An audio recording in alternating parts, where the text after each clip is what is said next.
कि मेंस के मार्क्स पे ही आपकी रैंक डिसाइड होती है। तो जो सबसे ज़्यादा गैप दिखता है उनके प्रिपरेशन में वो मेंस में ही दिखता है। And the reason is mains is all about perspective, opinion, expression. You know, clarity of expression come with three things. First of all, you need to get order of arguments correct. Secondly, example should be good. And third, the data and figure should support your points. Interdisciplinary approach is very important in mains examination. Mains preparation is not all about collecting information. Rather, it should be more analytical and opinion based. Mains is all about two things, clarity of concept and clarity of expression. मे भी आप mains की preparation करें, make sure that all the faculties are senior and matured enough. ने अपना जीवन का एक समय एक सब्जेक्ट में बिताया हो, देन ओनली ही और she can help you to get command over that particular subject.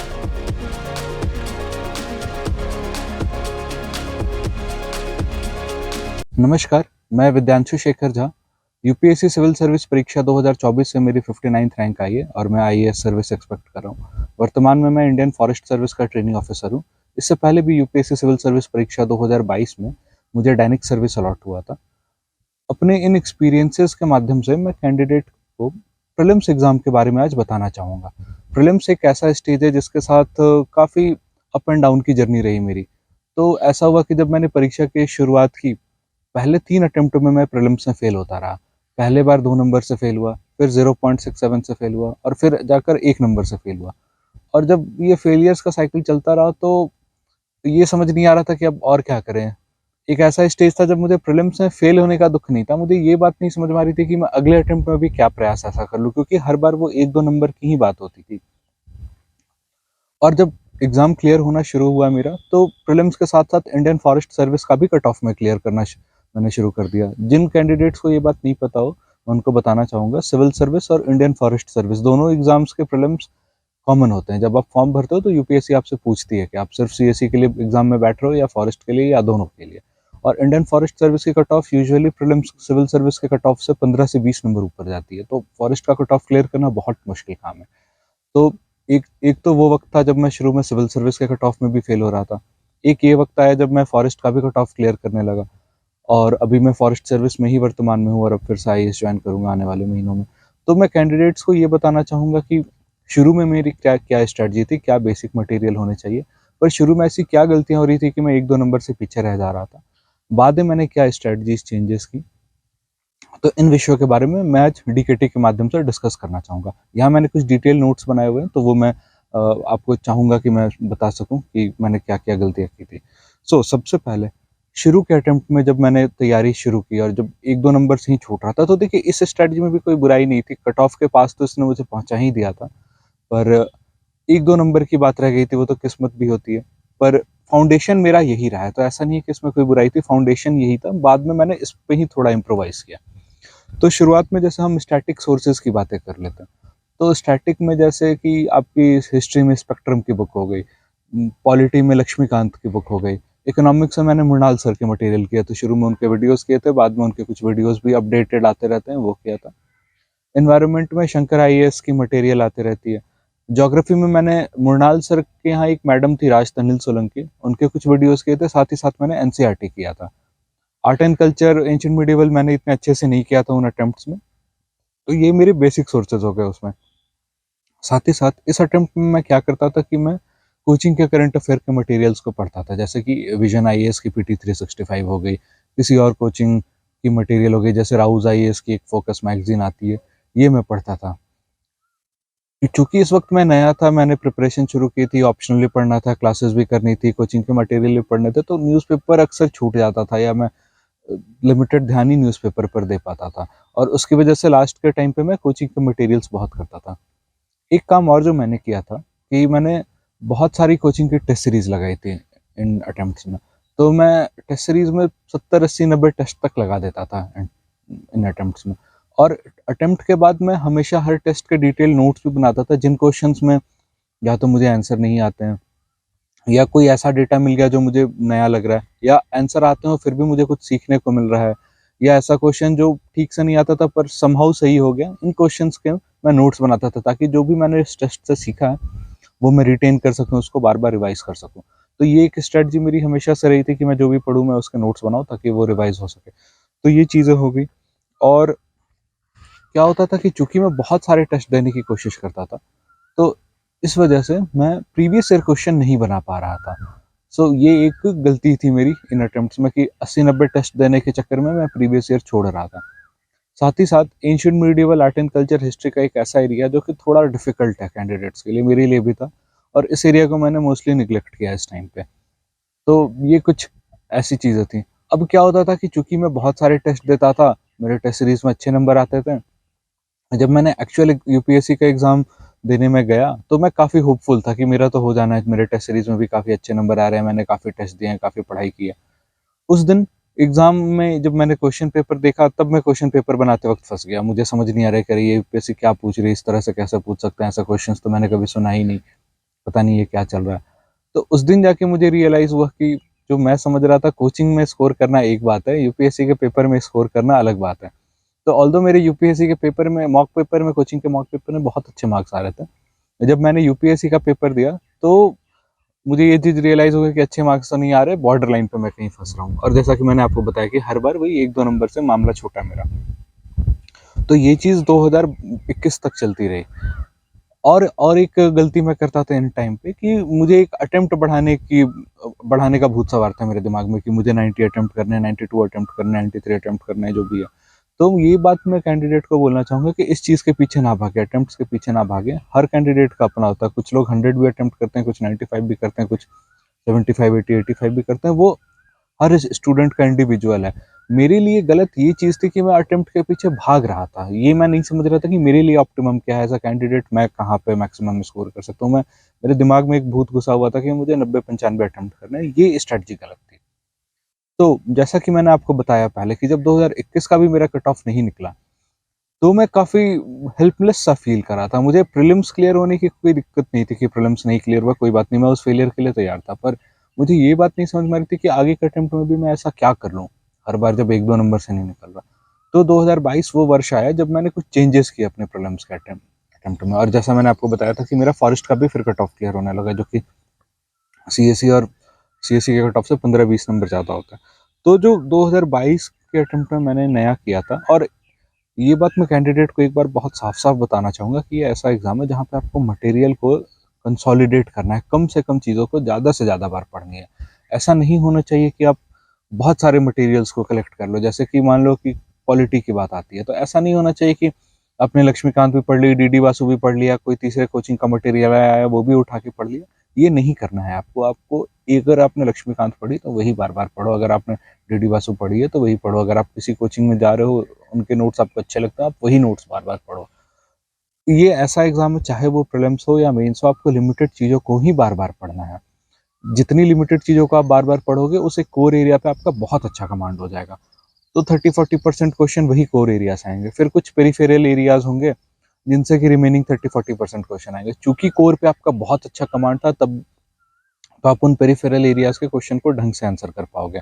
और 10-20% क्वेश्चन इस एग्ज़ाम में हमेशा टफ होते हैं, बाउंसर होते हैं, चाहे वो प्रीलिम्स हो या मेंस हो, वो सबके लिए होता है, इससे कोई फ़र्क नहीं पड़ता कॉम्पिटिशन पे। तो आप इस स्टेज से बाहर निकल जाओ कि मैं ये भी पढ़ लेता हूँ, वो भी पढ़ लेता हूँ, मार्केट में नया मटेरियल आ गया, वो भी कर लेता हूँ।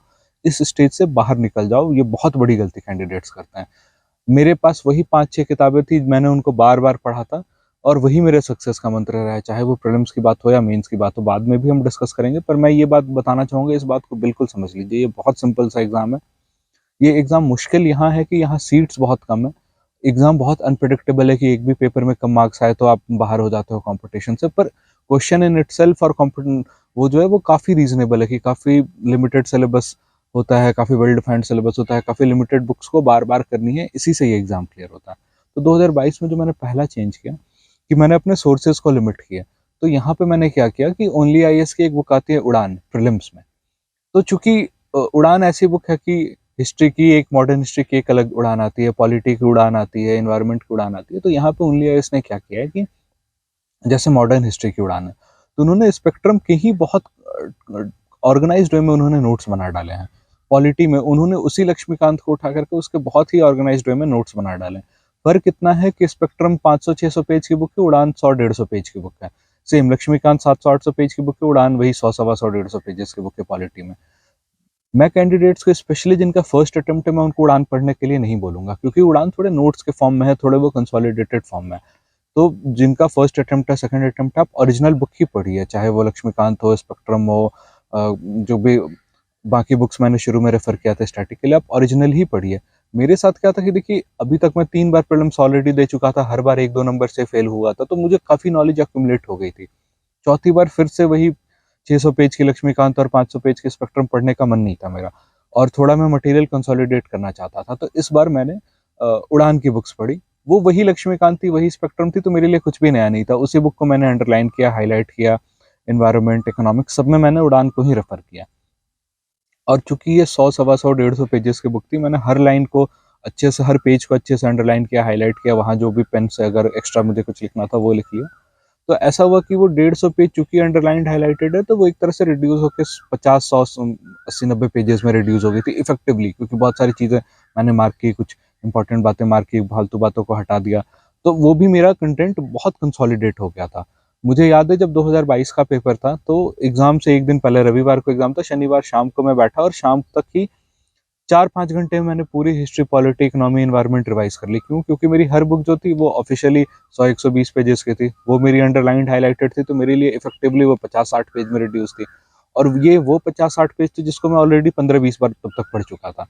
तो अगर आप किसी मटेरियल को 15-20 बार पढ़ चुके हो और 50-60 पेजेस ही इफेक्टिवली, तो आप 1 मिनट में भी 1 पेज करोगे तो 1 घंटे में वो बुक रिवाइज हो जाएगी। तो रविवार को एग्जाम था, शनिवार की शाम को जब मैं बैठा तो 1 घंटे में पॉलिटी, 1 घंटे में हिस्ट्री, 1 घंटे में इकोनॉमी, तो 4 से 5 घंटे में मैंने पूरी स्टैटिक रिवाइज कर डाली थी। तो ये पहली चीज़ थी कि मटेरियल को कंसोलिडेट करो। जो फर्स्ट अटेम्प्ट वाले हैं आप ओरिजिनल बुक पढ़ो, जिन्होंने 2-3 अटेम्प्ट दे दिया है वो कोशिश करो कि अगर थोड़ा कंसोलिडेटेड मटेरियल हो, तो मैंने उड़ान रेफर किया था। सेकंड चीज़ जो मैंने किया वो था करंट अफेयर्स। पहले के अटेम्प्ट में मैंने बताया कि मैं पीटी 365 कर रहा था, क्योंकि मैं कोचिंग, ऑप्शनल, बाकी चीज़ों में भी व्यस्त रहता था और मैं काफ़ी ज़्यादा मॉक टेस्ट दे रहा था, तो मुझे बहुत वक्त नहीं मिल पा रहा था न्यूज़पेपर के लिए। इस बार मैंने न्यूज़पेपर को अच्छे से किया। देखो आप एक बात समझो, कोचिंग के कंपाइलेशन वगैरह जो भी है वो एक तरह से हॉर्लिक्स बॉर्नवीटा की तरह है कि वो दूध में सप्लीमेंट का काम कर सकते हैं, पर वो दूध इन इटसेल्फ को रिप्लेस नहीं कर सकते हैं। न्यूज़पेपर से ही चीज़ें आती हैं, प्रीलिम्स, मेंस, इंटरव्यू, हर जगह न्यूज़पेपर ही आपकी जान बचाएगा। देखो इस बार भी मेरे इंटरव्यू में 193 आए हैं, लास्ट अटेम्प्ट में मैं आईएएस बन गया, 59th रैंक आई। मैं इंडियन फॉरेस्ट सर्विस का ऑफिसर था, बहुत हेक्टिक ट्रेनिंग होती है, पर फिर भी मैंने हर दिन न्यूज़पेपर को बहुत कायदे से किया। 1.5-2 घंटे लगे नोट्स बनाने में, फिर भी मैंने कभी न्यूज़पेपर नहीं छोड़ा। न्यूज़पेपर बहुत इनोवेटेबल है। एक बात समझो, कोचिंग वाले जो भी मटेरियल बनाए वो उनका पर्सपेक्टिव है। आपको यूपीएससी का एग्जाम क्लियर करना है, कोचिंग का नहीं। जब यूपीएससी पेपर सेट करेगी तो यूपीएससी किसी कोचिंग का मटेरियल से उठाकर क्वेश्चन नहीं सेट करेगी, यूपीएससी न्यूज़पेपर से सेट करेगी। तो जब तक आपने खुद से न्यूज़पेपर नहीं पढ़ा है, वो अंडरस्टैंडिंग थोड़ी लिमिटेड हो जाती है। और कोई भी कोचिंग की मैगजीन चाहे कितनी भी अच्छी हो, कोई भी न्यूज़पेपर को बहुत कायदे से नहीं कवर करता। ये मैं अपने 6 साल के एक्सपीरियंस से बता रहा हूँ। काफ़ी अच्छी चीज़ें वो छोड़ देते हैं, काफ़ी फालतू की चीज़ें वो मैगजीन में इंक्लूड कर लेते हैं, और ये मैं मार्केट के बेस्ट मैगजीन्स की भी बात कर रहा हूँ। तो न्यूज़पेपर आपको खुद से करनी है। साथ ही मैंने क्या किया था इस अटेम्प्ट में, शून्य आईएएस की एक prelims specific current affair material आती थी, उसको मैंने किया था। वो जो मैं आपको बता रहा था कि कोई भी कोचिंग न्यूज़पेपर को ढंग से नहीं कवर करता, तो एक मेरे पास विजन की पीटी 365 हो गई थी, जो मेरा मेन मटेरियल था। दूसरा मैंने शून्य के करंट अफेयर फॉर प्रीलिम्स इसको किया था। ये 2 हो गया, न्यूज़पेपर की बातें हो ही गई। नेक्स्ट मैं बात करूंगा, मैंने मैपिंग बहुत अच्छे से किया। आप अगर हाल के दिनों में देखोगे तो मैपिंग से 8-10 सवाल आ रहे हैं, और मैपिंग सिर्फ ज्योग्राफी तक सीमित नहीं है। आपको मैपिंग में एनवायरनमेंट भी करना है, प्लेसेस इन न्यूज़ भी करना है। तो एनवायरनमेंट में जैसे हो गया आपका national park, wild life sanctuary, Ramsar site, reverse, ये सारे आपको करने हैं। प्लेसेस इन न्यूज़ में आप जैसे विजन की मैगजीन, आईआर वाली मैगजीन को आप, इंटरनेशनल रिलेशन वाली मैगजीन को आप रेफर कर सकते हो, वहाँ पे जो भी इंपॉर्टेंट इंसिडेंट्स हो रहे हैं वगैरह, ये कर लेना है। एक और चीज़ जो है वो है एग्रीकल्चर। मैंने देखा कि हाल के दिनों में एग्रीकल्चर से 3-4 सवाल आ रहे थे, तो मैंने इंटरनेट पे बस सर्च किया, किसी भी कोचिंग के मटेरियल को उठा लिया और एग्रीकल्चर पे जो उनका थोड़ा भी मटेरियल था वो पढ़ लिया, ताकि वो बात समझ में आ जाए। एक और इम्पॉर्टेंट बात जो मैंने पहले आपको बताई थी कि ancient medieval art and culture, ये एक ऐसी चीज़ थी जिसपे मेरा बहुत ज़्यादा कमांड नहीं था। मैंने देखा कि हर साल 8-10 सवाल इस एरिया से आ रहे हैं, जो मेरे से वैसे बन नहीं पा रहे हैं, मैं भी 2-4 बन जा रहे हैं। तो इस बार मैंने क्या किया कि शून्य आईएएस की एक कोर्स थी एंशिएंट और मिडिवल हिस्ट्री को लेकर के, मैंने उस वीडियो कोर्स में एनरोल किया। बहुत ही सस्ता कोर्स था, और इसका क्रेडिट मैं शून्य आईएएस को दूंगा कि उनके सारे कोर्स बहुत अफोर्डेबल होते हैं। तो काफ़ी सिंपल सा कोर्स था, 10 वीडियोस एंशिएंट हिस्ट्री की, 10 वीडियो मिडिवल हिस्ट्री की, मैंने उनके नोट्स बनाए और इसी नोट्स को मैं बार बार पढ़ता रहा। मेरा ये आइडिया नहीं था कि 10 में से 10 क्वेश्चन मेरे एंशिएंट मिडिवल के बन जाएंगे। मेरा ये आइडिया था कि पहले मेरे से 2-3 बन रहे थे, अब मेरे से 5-6 बन जाए। ये 3-4 क्वेश्चन ही 7-8 मार्क्स का गैप क्रिएट कर देता है एग्जाम में। हर क्वेश्चन 2 मार्क्स का होते हैं प्रीलिम्स में, तो मैं इन्हीं छोटी-छोटी चीज़ों के पीछे भाग रहा था कि मैं कहाँ अपने मार्क्स बढ़ाऊँ।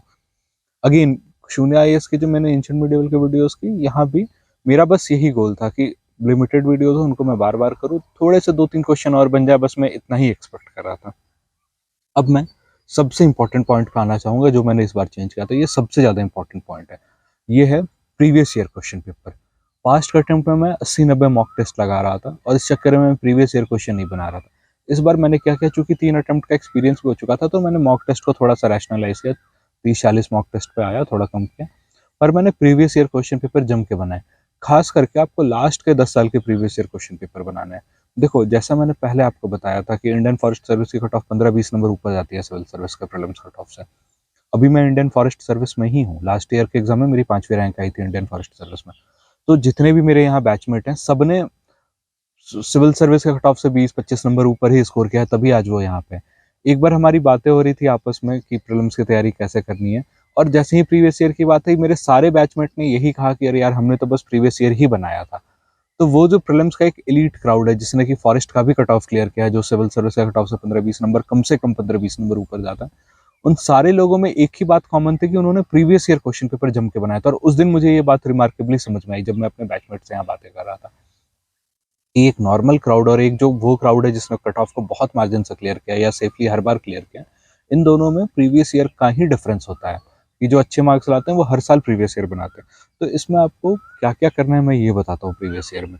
देखिए, सबसे पहले कुछ लोग बोलेंगे 1975 से ऑनवर्ड्स का बना लो, लास्ट के 25 साल का बना लो। मैं ये रिकमेंड नहीं करूँगा, इतना टाइम नहीं होता, ठीक है। रीजनेबल आपको रहना है, तो सबसे पहले आप लास्ट के 10 साल को बनाने की कोशिश करो। ठीक है, 25 साल बन जाए तो अलग बात है, पर पहले लास्ट का 10 साल को करो। मैंने भी इतना ही किया था, इससे ज़्यादा मैंने नहीं किया था, ठीक है। लास्ट के 10 साल को करो। इसमें आप क्या कर सकते हो, एक तो मृणाल सर की एक बुक आती है मार्केट में, लास्ट पीवाई को, वो कर सकते हो।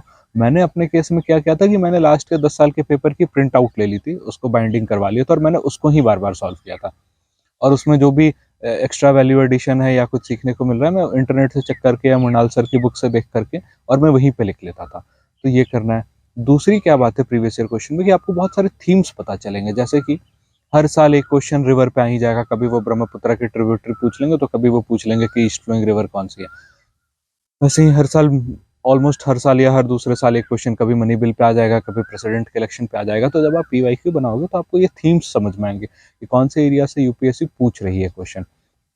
ये बातें समझ में आएंगी कि कौन से चैप्टर इंपॉर्टेंट है, कौन से चैप्टर इंपॉर्टेंट नहीं है।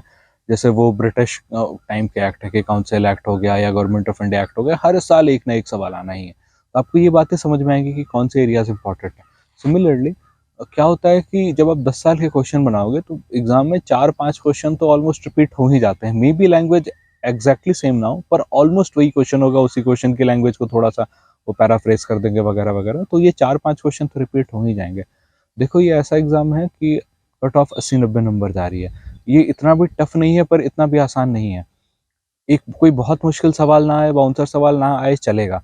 पर अगर वो 4-5 क्वेश्चन है जो प्रीवियस ईयर से रिपीट हो रहे हैं, अगर आप उनको भी गलत कर दोगे तो आपको कंपटीशन में डेफिनेटली काफ़ी पीछे हो जाओगे। तो यहाँ पर आपको गलत नहीं होना है। और फाइनली आपको क्या करना है कि प्रीवियस ईयर क्वेश्चन पेपर जब आप सॉल्व करोगे तो आपको एग्जामिनर की लैंग्वेज समझ में आएगी कि किस तरह के स्टेटमेंट सही होते हैं, किस तरह के स्टेटमेंट रॉन्ग होते हैं, कहाँ पे एग्जामिनर मिसलीड कर रहा होता है, कहाँ पे ट्रिक कर रहा होता है। और ये बहुत इंपॉर्टेंट चीज़ है। देखो, ये ऐसा एग्जाम है कि आपको 30-40 से ज़्यादा क्वेश्चन नहीं आ रहे होंगे। 40 भी मैं ज़्यादा ही बोल रहा हूँ, शायद 30-35 से ज़्यादा नहीं आते होंगे क्वेश्चन। तो बाकी जो 60-65 सवाल बच गए, उनमें आपको ये एग्जामिनर की लैंग्वेज ही पकड़नी है। तो जब तक आप पीवाईक्यू से बार बार एग्जामिनर की लैंग्वेज को नहीं पकड़ोगे, तब तक आपको ये बातें समझ में नहीं आएंगी। आप ऐसा करना, यूट्यूब पे आप मेरा नाम सर्च करना है विद्यांशु, और उसके बाद आप टाइप करना सिविल से डेली, या फिर आप टाइप करना यूपीएससी मित्रा। इन दोनों चैनल पे मैंने 2023 और 2024 के प्रीलिम्स के क्वेश्चन को काफ़ी डिटेल में बताया कि आपको पेपर को कैसे इवेलुएट करना है, एग्जामिनर की लैंग्वेज को कैसे पकड़नी है। एक बात समझ लीजिए मेरे प्यारे दर्शकों कि इसके बिना नहीं होगा पेपर। 60 से 70 क्वेश्चन आपको नहीं आते होंगे एग्जाम में। तो जब तक आप पीवाईक्यू सॉल्व कर करके एग्जामिनर के लैंग्वेज को नहीं पकड़ोगे, तब तक बहुत दिक्कत होगी पेपर में। तो मैंने जो उन दोनों वीडियोस का हवाला दिया, आप यूट्यूब पे मेरे सर्च कर लेना, सिविल से डेली और यूपीएससी मित्रा के साथ मैंने ये दोनों वीडियो शूट किए थे। 2023 और 24 के पेपर को मैंने बहुत डिटेल में समझाया है। वहाँ पर आप दोनों वीडियोस को काफ़ी डिटेल में देख करके समझ लेना कि पेपर कैसे डिकोड करते हैं। तो ये वो कुछ एरियाज थे जहाँ पे मैंने चेंज किया था। और फाइनली मैं बोलूँगा माइंडसेट को लेकर के, एग्ज़ाम के दिन आप जाओ, किसी बात का लोड मत लो दिमाग में कि मेरा तो प्रीलिम्स क्लियर हो ही जाएगा या मेरा नहीं हुआ तो क्या होगा। आपने पढ़ाई की, आप अपने बस पढ़ाई पे विश्वास रखो और उस दिन एग्ज़ाम में बैठ जाओ। देखो एक बात मैं बताता हूँ, जब 2024 का मैं प्रीलिम्स पेपर देने गया था, तो मैंने उस दिन मैं ऑलरेडी 2 बार सेलेक्टेड था। 2022 के एग्ज़ाम में मुझे डायनेक्स अलॉट हो गई थी, 2023 के एग्ज़ाम में फॉरेस्ट सर्विस से मेरी 5वीं रैंक आई थी। तो 2024 में होता तो मैं बहुत सीना चौड़ा करके जाता कि अरे मैं तो ऑलरेडी सेलेक्टेड हूँ, 2-2 बार सेलेक्टेड हूँ, लास्ट के दोनों साल तो मैंने इंडियन फॉरेस्ट सर्विस का भी कट ऑफ निकाला है, सिविल का तो मैं निकाल ही लूँगा। पर मैं नहीं था। मैं जब एग्ज़ाम हॉल में घुस रहा था, मैंने अपनी मम्मी को पहले बोला, मेरी मम्मी एग्ज़ाम सेंटर के बाहर मेरा वेट कर रही थी। मैंने पहले बोला कि मम्मी जब आप यहाँ वेट कर रहे होगे एग्ज़ाम के टाइम में, बाहर आप किसी गार्जियन को मत बताना कि आपका बेटा सेलेक्टेड है, क्योंकि मुझे नहीं पता मेरा फिर से प्रीलिम्स भी निकलेगा कि नहीं। तो आप समझ लो, एक लड़का जो ऑलरेडी 2 बार सेलेक्टेड है, जिसने लास्ट के दोनों साल में फॉरेस्ट का भी कट ऑफ क्लियर किया हुआ है, उसे ये नहीं पता कि अगले साल उसका सिविल सर्विस का भी कट ऑफ हो पाएगा कि नहीं। तो ये ऐसा ही एग्जाम, और मैंने इस नेचर को एक्सेप्ट किया। मैंने घर पे क्लियरली बोला कि देखो मेरे से ऐसे उम्मीद मत रखना, हो सकता है मेरा ना निकले। तो जिस दिन उस एग्जाम के दिन मैं घुसा भी अंदर, तो मैं ये क्लियर था कि ठीक है, मैं ऑलरेडी सिलेक्टेड हूँ, पास्ट में मैंने बहुत अच्छे मार्क्स स्कोर किए, तो मे बी मेरा हो जाए, चांसेस है मैं केपेबल हूँ, पर कोई फॉर श्योर नहीं है। तो मैंने रिलैक्स माइंडसेट से ही किया कि ठीक है, ये ऐसा एग्जाम आप नहीं प्रेडिक्ट कर सकते, तो फालतू की एक्सपेक्टेशन लेकर के आप अपना ही प्रेशर बढ़ाओगे, तो ये काम आपको नहीं करना है। और जैसा कि मैंने बताया कि पास्ट अटेम्प्ट में मैं 92 अटेम्प्ट करता था, 2022 ऑनवर्ड मैंने अपने अटेम्प्ट को रैशनलाइज किया, मैंने अपनी स्ट्रेंथ वीकनेस समझी, और ये हर इंडिविजुअल का है, मैं किसी पे इम्पोज नहीं करूंगा कि आप कितने अटेम्प्ट करोगे, ये पर्सन टू पर्सन वेरी करता है। मैंने अपने थोड़े अटेम्प्ट कम किए, क्योंकि पास्ट में अटेम्प्ट बढ़ाने के चक्कर में काफ़ी नेगेटिव हो रहे थे मेरे। तो 2022 में मैंने 9 क्वेश्चन अटेम्प्ट किए, 2023 में और भी टफ पेपर था तो मैंने 78 अटेम्प्ट किए, 2024 में थोड़ा सा फैक्चुअल पेपर था तो मैंने 84 अटेम्प्ट किए। तो ये करना है आपको। और मैं ये कहूँगा कि टाइम लिमिट, कि कितना टाइम आपको लगता है, तो जो जो बच्चे अभी फर्स्ट टाइम आ रहे हैं, अभी तैयारी जिन्होंने शुरू की है, उनको कम से कम 6-7 महीने तो प्रीलिम्स में देनी ही चाहिए। और जिन्होंने एक अटेम्प्ट दे रखा है, जो फिर से अब देना चाह रहे हैं, उनको मैं बोलूँगा कि दिसंबर जनवरी ऑनवर्ड्स तो आप बिल्कुल लग जाओ प्रीलिम्स। और ये गलती मत करना कि जनवरी ऑनवर्ड्स आप प्रीलिम्स का पढ़ रहे हो और आप ये सोचो कि मैं डेली 1-2 घंटे मेंस का भी पढ़ लेता हूँ ताकि प्री निकला तो मैं मेंस में बहुत एडवांटेज में रहूँगा। ये गलती मत करना। देखो एक बात समझो, प्रीलिम्स ऐसा स्टेज है जहाँ पे 1-2% लोगों का सिलेक्शन होता है, बस इतनी ही सिलेक्शन रेट है। इस एग्जाम का सबसे डिफिकल्ट स्टेज प्रीलिम्स है। पूरी की पूरी भीड़ प्रीलिम्स में ही छट जाती है। तो जनवरी में आपके मन में ये लालच नहीं होनी चाहिए कि मैं रोज थोड़ा सा मेंस का भी पढ़ लूँ, थोड़ा सा ऑप्शनल भी देख लूँ। फुल फोकस प्रीलिम्स पे करो, मेंस हो जाएगा, वो 3-4 महीने इनफ है। अभी मैं डीकेटी पे फिर से मेरी एक वीडियो आएगी जहाँ मैं मेंस की भी डिटेल स्ट्रैटेजी शेयर कर दूंगा। मैंने 4 मेंस लिखे हैं, 2 सिविल सर्विस के, 2 फॉरेस्ट सर्विस के, हर बार मेरा मेंस क्लियर हुआ है। तो आप मेंस की चिंता मत करो, मेंस की स्ट्रैटेजी मैं बता दूंगा। दिसंबर जनवरी ऑनवर्ड्स आपको बहुत डेडिकेटेड वे में प्रीलिम्स में लग जाना है, ठीक है। तो ये गलती बिल्कुल ही मत करना, पूरा टाइम देना है। जिनका फर्स्ट अटेम्प्ट है उनको मिनिमम 6-7 महीने देना है, जिनका सेकंड अटेम्प्ट है वो भी आप सेकंड थर्ड अटेम्प्ट ऑनवर्ड वाले आप दिसंबर जनवरी ऑनवर्ड्स लग जाओ। तो ये मेरे कुछ इंपॉर्टेंट एरियाज थे। आई होप मैंने आपके प्रीलिम्स के सारे डाउट्स को क्लियर कर लिया हो। तो मैं डीकेटी की टीम को धन्यवाद देना चाहूँगा कि उन्होंने ये मौका दिया, और मैं आशा करता हूँ कि कैंडिडेट्स को इस वीडियो से बेनिफिट मिला हो। धन्यवाद।